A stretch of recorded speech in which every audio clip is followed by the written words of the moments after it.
Teaching Kids About Money, Chapter 14. When to have an ATM card versus cash.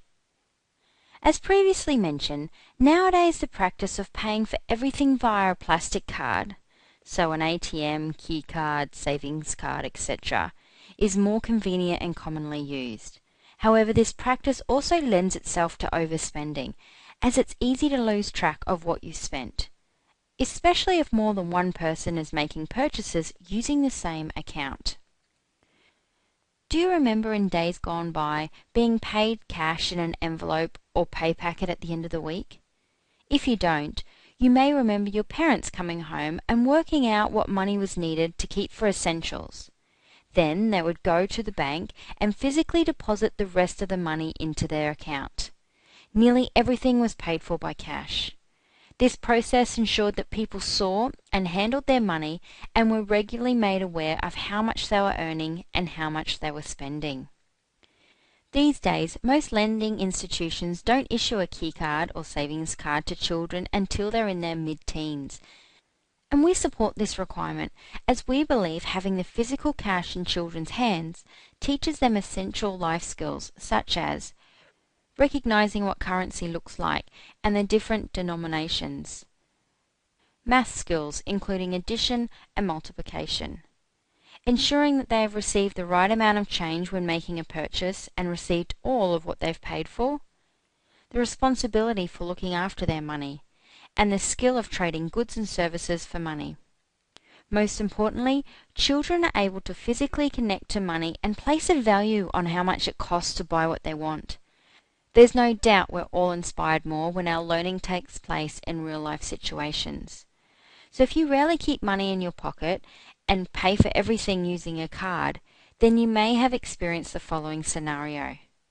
You know you have a $50 note in your wallet, and at some point in the future, you notice it's gone and believe it has disappeared, or worse, it's been stolen.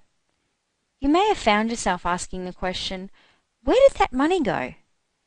When you think back and retrace your actions, you remember exactly what you spent the $50 on and realize that it went very quickly indeed.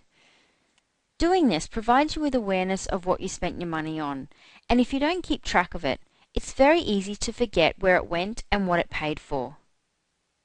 Would you have made this realization if you'd used your direct debit card? No, probably not. You might have never fully realized that you even spent the $50. Well, once your child is of the age that they can qualify for a key card from the bank, we suggest encouraging them to keep a set amount of money that they are able to withdraw each week to pay for their living expenses. And we recommend helping open the other accounts, as discussed earlier, to ensure they keep only money that has been allocated for spending in the account that their key card is attached to. This will not only teach them about self-control and discipline, it will also teach them to live within their means.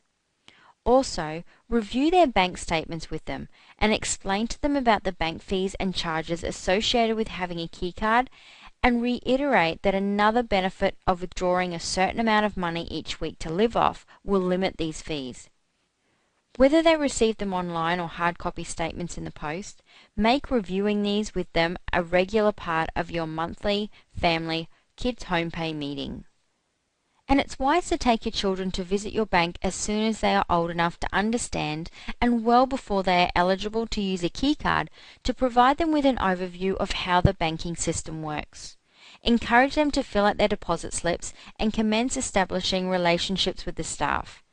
The younger they are when they start doing banking for themselves, the sooner they will become comfortable in the banking and finance environment.